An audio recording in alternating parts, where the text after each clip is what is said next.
Je connaissais une personne qui était là, que j'étais venue voir. J'avais trouvé l'accueil sympathique, enfin la maison sympathique, et près de chez moi. Donc je venais à pied, c'était près de chez moi, et cette maison, je la trouvais sympathique. Et quand j'ai su qu'il y avait une chambre vide, j'ai demandé. L'objectif est de casser toutes les cloisons qui existent entre le sanitaire, le médico-social. Parfois on communique pas, et c'est de recréer cette communication et de permettre à nos résidents et nos bénéficiaires de se rencontrer et de rencontrer aussi les gens du territoire. C'est des gens qui viennent à la journée de 9h30 à 4h30. Qui vivent encore chez eux. C'est des gens qui commencent à être en difficulté. Auparavant, les personnes entraient en institution avec une moyenne d'âge de 75-80 ans. Maintenant, on est sur une entrée 90 ans, 92 ans. Ça s'appelle les vieillardises. Ça fait gourmandise, oui. Mais en même temps, c'est un projet qui est très gourmand parce que du coup, il y a plein de partage entre des enfants et des seniors. On travaille avec les équipes pour essayer d'améliorer les conditions de travail, de réfléchir sur l'organisation du travail, sur les horaires, sur les roulements. Finalement, je me suis rendu compte que les EHPAD sont des établissements remplis de vie, remplis de chaleur humaine, remplis de joie. Derrière ces rides, ou à partir de ces rides, il y a quelque chose en fait qui témoigne de l'effort de toute une vie, un combat qui a été mené. Allez bien, faisons en sorte que ce combat éclaire l'avenir.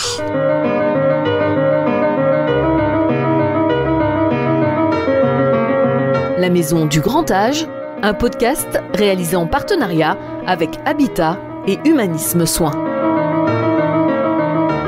Bonjour, bienvenue dans ce podcast La Maison du Grand Âge. Je m'appelle Gérald Bouchon, je suis journaliste pour Lyon Demain, une radio dédiée à l'environnement, à la solidarité et au vivre ensemble. Avec Bernard Devers, le président fondateur d'Habitat et Humanisme, nous avons eu l'idée de créer cette série audio pour alimenter une réflexion sur l'accompagnement des personnes âgées. Certains EHPAD sont montrés du doigt aujourd'hui, pourtant nos aînés méritent toute notre considération. Plus de 20% de la population française est âgée de plus de 65 ans, et cette tranche d'âge atteindra 30% en 2070. Il va bien falloir faire face à cette évolution démographique. Alors, quelle est la meilleure façon de vieillir? À domicile, dans des résidences intergénérationnelles, dans des établissements hospitaliers type EHPAD? Autant de questions auxquelles nous essayons de répondre dans cette série de podcasts en nous inspirant de modèles existants ou d'expériences à venir. Habitat et Humanisme a créé Habitat et Humanisme Soins pour animer son réseau de 46 EHPAD, mais cette branche vise aussi à développer une approche innovante quant aux alternatives à l'hospitalisation. Objectif, repousser le plus tard possible cette entrée en EHPAD. Pour chacun de nos podcasts, nous nous déplaçons dans un établissement. Pour les 2 premiers épisodes, avec Brigitte Nekadjian, qui co-anime cette série, nous nous sommes rendus à l'EHPAD Saint-François d'Assise. Cette maison perchée sur la colline de la Croix-Rousse est aussi un véritable laboratoire du mieux vieillir. Elle abrite en effet un centre de ressources grand âge, en quelque sorte un service recherche et développement pour créer du lien, retarder le plus possible l'entrée en EHPAD et casser les codes de l'isolement. Je connaissais une personne qui était là, que j'étais venue voir, et j'avais trouvé l'accueil sympathique, enfin la maison sympathique, et près de chez moi, parce que j'habitais en bas, rue du Jardin des Plantes, donc je venais à pied, c'était près de chez moi, et cette maison, je la trouvais sympathique. Et quand j'ai su qu'il y avait une chambre vide, j'ai demandé. Je n'allais pas mal, mais je me suis cassé le bras, et ça m'a bouleversée complètement, je ne pouvais plus rester. Alors c'est comme ça que je suis venue, par choix. Et vous n'avez pas regretté votre choix? Pas du tout. D'abord, je suis devenue bien lente. Je mets du temps à ne pas faire grand-chose. Je ne me suis jamais ennuyée. Gabrielle est entrée à Saint-François d'Assise en quelque sorte par la petite porte, contrairement à de nombreuses personnes âgées qui sont contraintes du jour au lendemain avec le choc psychologique que cela provoque. Fermer les volets de sa maison pour la dernière fois, s'éloigner des siens, confier son animal de compagnie pour intégrer un établissement hospitalier et y finir sa vie, le choc est parfois terrible. Habitat et Humanisme Soins a donc décidé de créer sur son site croix-roussien un centre de ressources grand âge. Objectif, permettre aux personnes âgées de vieillir le plus longtemps possible possible chez elles grâce à un accompagnement renforcé à domicile et développer une alternative à l'entrée en établissement. Claire Mayol est la directrice de l'EHPAD Saint-François d'Assise. Un centre ressources grand âge sur le site de Saint-François d'Assise est un laboratoire de recherche et développement pour le soutien aux personnes âgées du territoire en perte d'autonomie. Et nous travaillons sur 3 thématiques. Le repérage le plus en amont possible des formes de perte d'autonomie et de dépendance, sur comment ouvrir nos maisons sur l'extérieur. Et 3e point, travailler en amont pour rendre la maison de retraite soutien du domicile par les différentes offres que nous avons sur le site, l'accueil de jour, l'hébergement temporaire, l'accueil d'urgence, la résidence autonomie, et aussi créer du bénévolat avec les habitats sociaux et les jeunes qui sont accueillis sur ces habitats sociaux, et créer de l'intergénérationnel avec le pavillon Néré. L'objectif est de casser toutes les cloisons qui existent entre le sanitaire, le médico-social, et même sur un site comme Saint-François, on est tous sur un périmètre qui est assez restreint puisqu'on a différents types d'accueil. Parfois on communique pas, et c'est de recréer cette communication et de permettre à nos résidents et nos bénéficiaires de se rencontrer et de rencontrer aussi les gens du territoire. Cette ouverture est vraiment, sur l'enquête qui avait été menée, c'était l'isolement et la rencontre de l'autre qui ressortait vraiment de façon prégnante.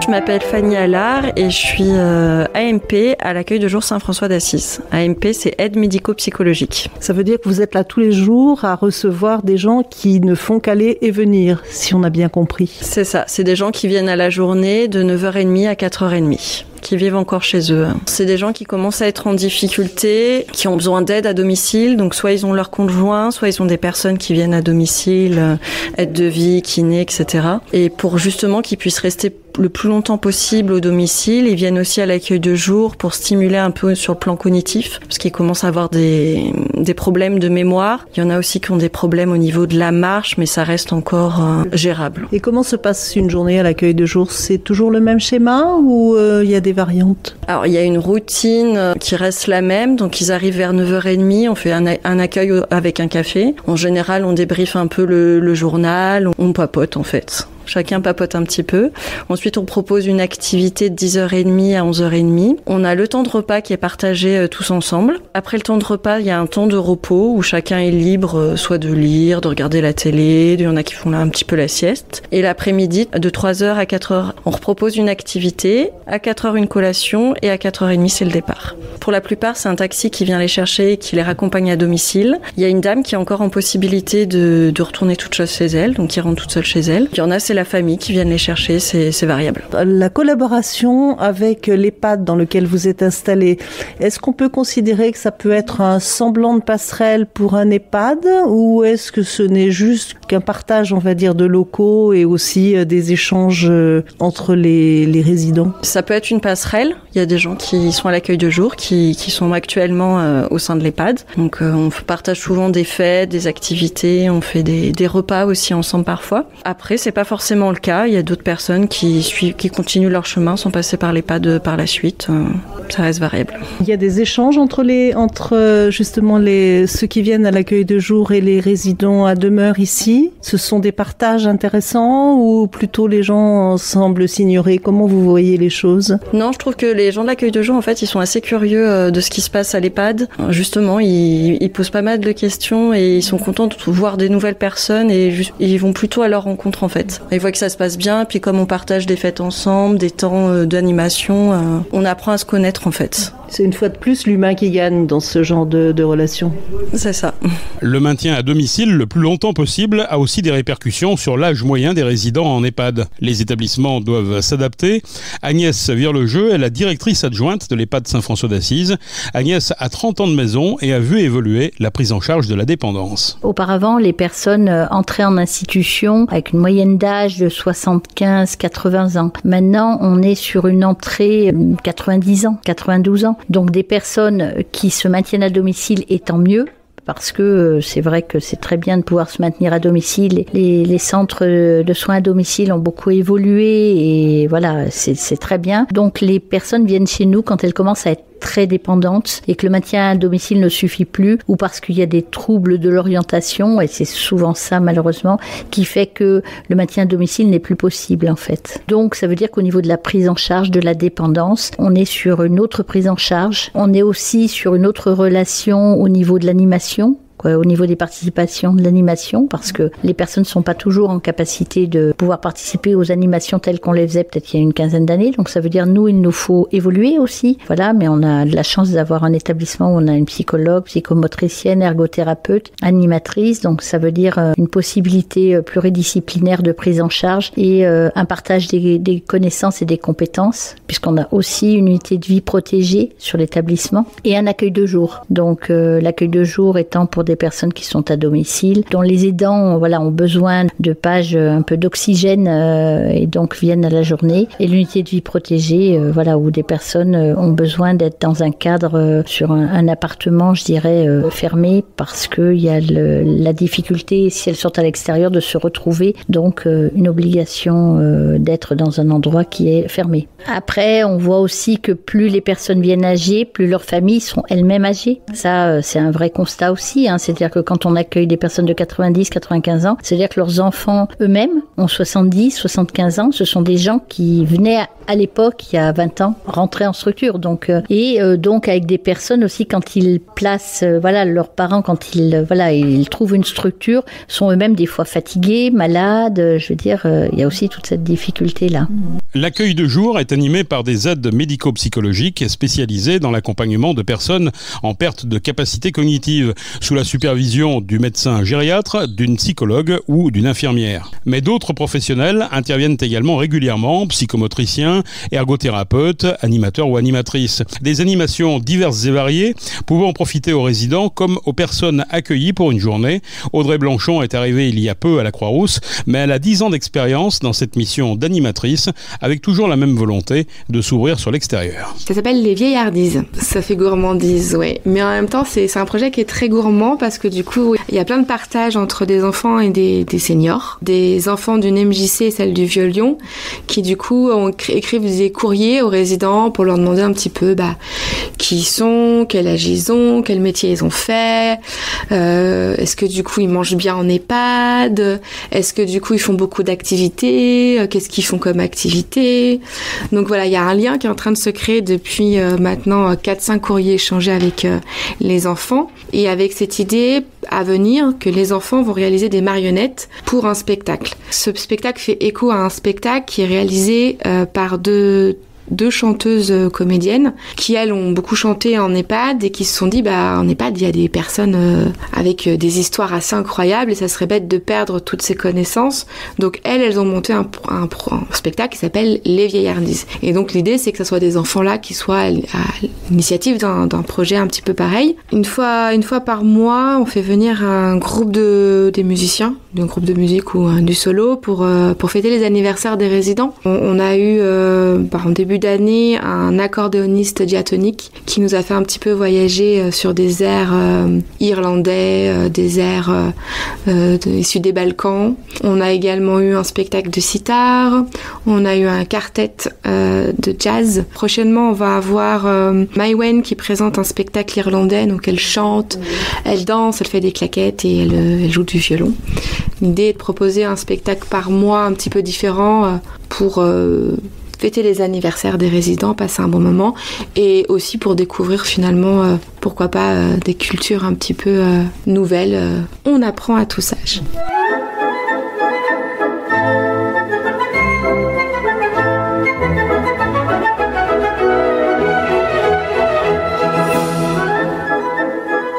Clé de voûte de cette réflexion sur le grand âge, le personnel, avec en toile de fond le désamour pour des métiers considérés comme difficiles, mal payés, peu gratifiants. Pour toutes ces raisons, Habitat et Humanisme a décidé de créer une école. Hugues de Bettigny est le directeur du réseau Habitat et Humanisme Soins. Au sein de nos établissements, on a beaucoup de personnel extrêmement dévoué pour les résidents et qui aspirent à se poser par moments, à s'interroger sur ce qu'elles font et à développer leurs compétences dans une dynamique de qualité qualité de la prise en charge et de l'accompagnement. On est convaincu que ça peut être une des façons d'essayer de limiter le turnover. Chez Habitat Humanisme Soins, comme dans tous les EHPAD de France aujourd'hui, il y a effectivement des problématiques de turnover, de désamour du secteur de la personne âgée. On travaille avec les équipes pour essayer d'améliorer les conditions de travail, de réfléchir sur l'organisation du travail, sur les horaires, sur les roulements. Donc on essaye d'optimiser de cette façon. On travaille par le biais de cette école qu'on est en train de créer pour valoriser les actions qu'elles ont. Et puis on travaille aussi via notre syndicat professionnel vis-à-vis des autorités pour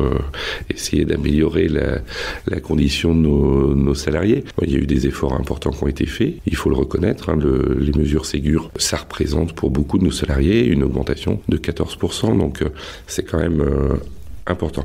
Néanmoins, on partait de loin. Morgane est étudiante en lettres et sciences politiques à l'IRCOM à Lyon. Elle se retrouve un peu par hasard en stage à l'EHPAD Saint-François d'Assise.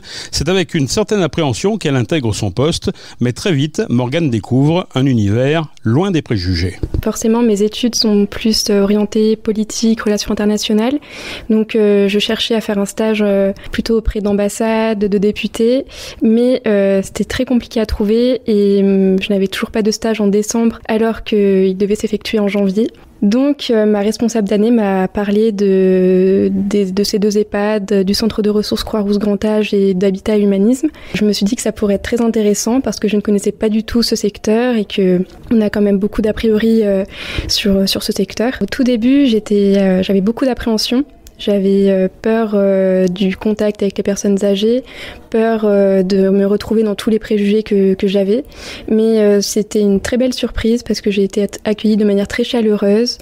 J'ai vu des résidents très, très heureux pour la plupart dans leurs établissements respectifs. Et j'ai pu œuvrer pour la mise en place du Centre de ressources Croix-Rousse Grand Âge qui vise à faciliter le parcours de vie des personnes âgées, à écouter les employés, les familles et les résidents afin qu'ils se sentent mieux dans ce genre d'établissement et d'améliorer ces établissements, et j'ai trouvé ça très enrichissant. J'ai pu parler avec les résidents parce que les mercredis j'étais avec l'animatrice de l'EHPAD Saint-Charles. C'était très très enrichissant. Les résidents ont beaucoup à apporter, ils aiment beaucoup discuter et j'ai pris énormément de plaisir à discuter avec eux, à apprendre à les connaître. Finalement, je me suis rendu compte que les EHPAD sont des établissements remplis de vie, remplis de chaleur humaine, remplis de joie. Pour ces EHPAD-là, en tout cas, pour ceux dans lesquels j'ai pu aller. C'était une très belle surprise. Moi, personnellement, j'avais tous ces préjugés parce que j'ai toujours entendu dire que les EHPAD infantilisaient les personnes âgées, qu'on ne les écoutait pas, qu'on prenait pas le temps nécessaire avec eux, que c'était des objets en fait. Et j'ai pu voir au travers de mon stage qu'en fait chaque résident est écouté. On appelle les résidents par leur nom de famille, par leur prénom. C'est vraiment du cas par cas. C'est très individualisé. En fait, les résidents sont très contents d'être ici pour la plupart. Bien sûr, c'est pas forcément adapté à tout le monde, et ça, je pense que c'est propre à chaque établissement. Mais la plupart sont vraiment très heureux et très heureux d'Habitat Humanisme, en fait, du Centre de ressources Croix-Rousse Grand Âge.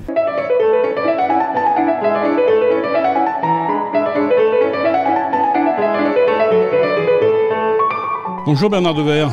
Bonjour à vous Gérald Bouchon. On se retrouve pour conclure ce deuxième podcast à propos donc des EHPAD. On a entendu pendant un quart d'heure des témoignages, on a bien compris ce que vous faites au niveau d'Habitat et Humanisme. Être dans un EHPAD en 2022, qu'est-ce que ça signifie pour vous ? Entrer en EHPAD, c'est toujours une forme de violence. Il y a quelque chose qui a craqué. La santé, c'est souvent d'ailleurs en fait l'entrée en EHPAD se fait de l'hôpital sans toujours repasser en fait par son domicile. Donc on voit qu'il y a une situation tout à fait délicate. Et donc moralement, c'est un moment très très difficile. Entrer en EHPAD, c'est presque l'annonce d'une mort, quoi. Et pourtant, il va y avoir en fait des années qui sont à vivre. Et comment les vivre. Hier, j'étais dans un EHPAD et en fait, une des résidentes était en fait à la porte et elle était là, elle fumait d'ailleurs en fait, et je lui dis mais comment ça se passe ? Et alors elle me regarde et puis avec un sourire, c'est sympa d'ailleurs en fait, ces personnes âgées qui savent sourire, elle me dit que voulez-vous, ça se passe comme dans un EHPAD quoi. Et j'ai dit mais encore. m'a dit écoutez, mais encore, en fait aujourd'hui il y a quand même il y a une perte des forces. Si on est là, c'est que finalement on est dans une situation de dépendance. Alors, le mot EHPAD, établissement hébergeant des personnes âgées dépendantes, et qu'on ne rentre pas naturellement dans un EHPAD. C'est plus aujourd'hui une maison de retraite. Alors, c'est plus une maison de retraite. En tout cas, ça ne doit pas être un lieu de retrait. Ces personnes, parce qu'elles sont des personnes, parce qu'elles sont des vivantes, comment faire en sorte que précisément il puisse y avoir des relations. Pas simplement des relations entre les soignés, entre donc les résidents, des relations naturellement avec les soignants, mais aussi des relations avec les voisins. En fait, les EHPAD, ils sont pas comme ça plantés comme ça à part. Ils sont en fait dans la ville, au cœur de la ville. Comment on va tenter de faire en sorte qu'il y ait des va et des viens. La personne âgée, en fait, est une personne qui a connu l'âge d'entrée chez nous, c'est à peu près 91 ans. Ça veut dire qu'en pratiquement presque un siècle qui a été passé, que de transformations elles ont connues, vécues, auxquelles elles ont participé, et donc en fait elles sont riches de toute une histoire. Et précisément, cette richesse de cette histoire, elle est celle qui doit les conduire d'abord à une fierté de ce qu'elles ont vécu, des épreuves, des crises qui ont été traversées, elles ont connu la guerre, en fait, etc. En fait, c'est souvent, on a un certain nombre de personnes qui ont été des résistants, enfin, etc.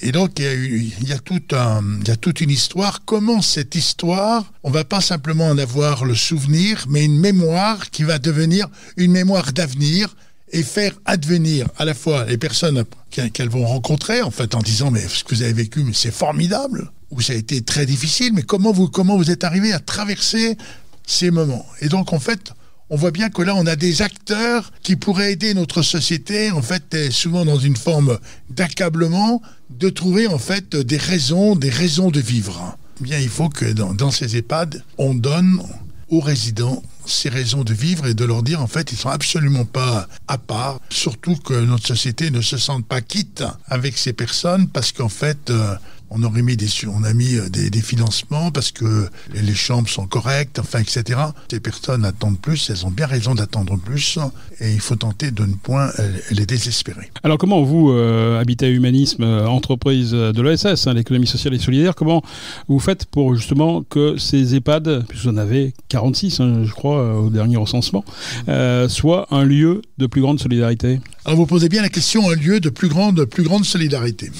Cette solidarité, elle se vit avec, d'abord, entre soignés et soignants. Et à dessein, je retiens ce mot, non pas résident, mais des personnes soignées, parce que si elles sont là aussi pour avoir des soins, et aussi pour qu'en fait, on leur offre un prendre soin. Donc, le prendre soin, il est assuré, et le soin, bien naturellement, à partir de ces soignants. Et la qualité, en fait, d'une maison, elle est d'abord, en fait, c'est la somme de toutes ces attentions de ces personnes, les soignants, les auxiliaires de vie, les aides-soignants, les infirmières, les médecins, etc., qui participent, en fait, à ce que la personne, en fait, elle soit d'abord soulagée de souffrance, bien évidemment, et qu'elle se sente, en fait, reconnue. Il nous faut trouver heureusement qu'on les trouve, mais il faut en trouver davantage, des soignants qui se disent, en fait, c'est une véritable aventure. Quelle aventure? L'aventure, c'est de faire en sorte qu'il faut lutter contre la mort, lutter contre les situations de dépendance, lutter finalement contre des situations d'angoisse.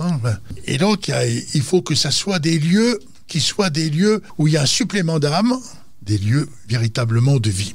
Et pour que ça soit des lieux de vie, il me semble, et donc c'est toute notre réflexion actuellement, c'est de dire comment notre association pourrait se transformer en une coopérative pour que finalement les soignants se sentent tout à fait impliqués par rapport en fait à cette maison. Ils viennent pas simplement y travailler, bien sûr, mais ils font davantage, ils viennent porter cette maison, ces maisons, de telle façon que finalement ça soit des lieux un peu inattendus, un peu inespérés. Et donc, il faut qu'ils soient associés, en fait, à cette maison. C'est, en fait, l'histoire du Petit Prince. Vous savez, le Petit Prince, c'est avec sa 5e planète, la planète où, en fait, il trouve l'allumeur de réverbères. Et il dit, en fait, c'est la seule personne dont j'aurais vraiment aimé être l'ami, parce qu'il s'est éclairé quelque chose. Eh bien, en fait, le lieu de nos EHPAD, ça doit être aussi le lieu d'un éclairage, mettre de la lumière. et en fait créer de l'inattendu. Et lorsqu'on voit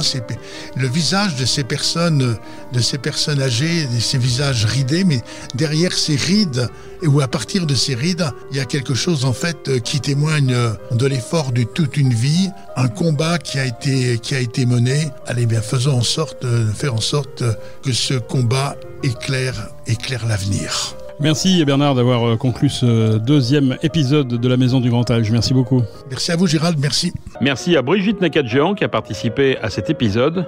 Le podcast La Maison du Grand Âge est disponible sur les plateformes habituelles, YouTube, Deezer, Spotify, Apple Podcast, Google Podcast et bien d'autres. N'oubliez pas de vous abonner sur la plateforme de votre choix. Si vous voulez nous aider à diffuser plus largement cette réflexion, c'est très simple, partagez ce podcast sur vos réseaux. La Maison du Grand Âge est aussi diffusée sur nos radios partenaires, Lyon Demain, Radio Pluriel, Radio Arménie et Radio Salam. Ce programme est réalisé en partenariat avec Habitat et Humanisme Soins.